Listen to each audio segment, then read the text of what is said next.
Right, we're going to give you a quick video tutorial on how to fit RaceResult Active timing transponders to ankle straps for sports events. So when you arrive at a sports event, you'll typically find either at registration or at the timing facility a tray that looks like this. You'll either be given the chip or asked to collect it yourself. As you can see, they're all numbered up, so easily identifiable. If you're given a chip, obviously someone will probably code it to your bib number and then give it to you. Okay, so what specifically in this video, what we're going to go through is how to fit it to the strap, put it on your ankle and make sure it's comfortable and will stay on you for the entirety of the race, meaning you can return it and you get full results. So Morgan's kindly stepped up to be the model for the video.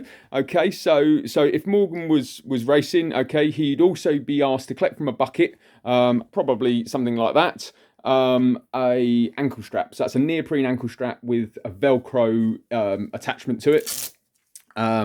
This is, as I say, it's an ankle strap. So Morgan, collect your timing chip. The first thing Morgan's going to do is make a mistake that is commonly made. No matter how regularly people have these chips, they do regularly do this. So as you can see, Morgan's put the narrow part of the timing of the ankle strap in through the top of the chip first, and then fed underneath, and then come back out. So it sits like that. Now, if you put that on your ankle, it digs in a bit and it twists the chip. It's quite uncomfortable. But the other thing is it also puts a little bit too much load, sort of stress on the lug of the chip. And it does mean over time there is a chance of them breaking. Two problems with that. Firstly, if it breaks during a race and falls off, the competitor won't get any times at all. The other thing is they cost a huge amount of money. They're actually the biggest asset in a small business like ours. So we really have to look after them, which is why at the end of your event, we tend to hound you to get them back rather quickly. Anyway, the correct way to fit these. So thread the narrow black part of the strap through the underside of the chip, over the top and back through the lug on the opposite side. Now, critically, slide that right to the bottom, just as Morgan's done, and then use what we call a chip lock, which is that little piece of Velcro, just to hold the chip in place. Now, the chip's secure on there. It sits nice and flat on the neoprene strap. The next thing we're going to do is use Morgan's wrist as a simulation for a small person's ankle. If you're lucky enough to have tiny ankles, please don't cut the strap. People do it, but it isn't necessary. All you need to do, so assume Morgan's wrist is a small ankle, a child's ankle, or a very slim adult's ankle.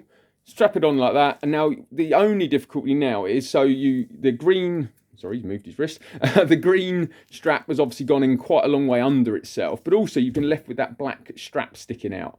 All you've got to do is tuck it in. No problems at all. That you can just tuck that in underneath, in the underside of the neoprene part of the strap, and that will be comfortable to use.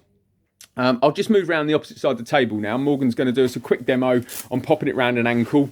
Okay, so as I say, with these timing chips, so what we're showing here is specific to Eventrex and these timing chips. Now, so wrap it around your ankle. As I say, this is for any sport where we ask you to use ankle straps and timing chips.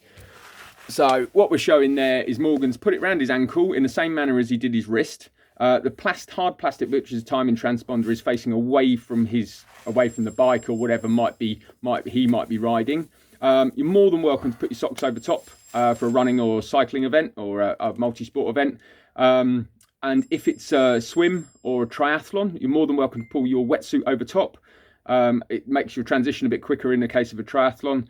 And also obviously helps us keep the chip secure in the case of an open water swim race.